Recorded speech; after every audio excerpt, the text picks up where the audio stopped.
ನಾನು ಶ್ರವಣ್ ಹೆಗ್ಗೋಡು. ನಿರ್ದಿಗಂತದ ಹೊಸ ರಂಗಪ್ರಯೋಗ project ಪಂಚತಂತ್ರದಲ್ಲಿ puppetry ವಿಭಾಗದ ನಿರ್ದೇಶನ ಮತ್ತು ಗೊಂಬೆಗಳ ವಿನ್ಯಾಸದ ಜವಾಬ್ದಾರಿಯನ್ನು ನಾನು ನಿಭಾಯಿಸ್ತಾ ಇದ್ದೀನಿ.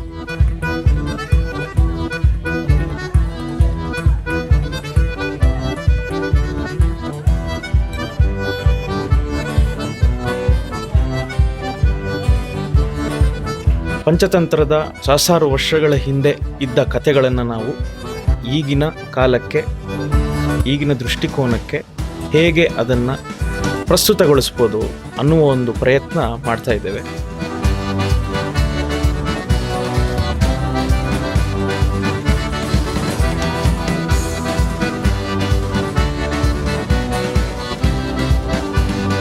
ಇನ್ನು ಇದು ಬೆಳವಣಿಗೆ ಹಂತದಲ್ಲಿರುವ ಕಾರಣದಿಂದ ಮುಂದಿನ ದಿನಗಳಲ್ಲಿ ಇದು ನಿಮ್ಮೆಲ್ಲರ ಬಳಿಗೆ ಇದು ಬರಲಿದೆ.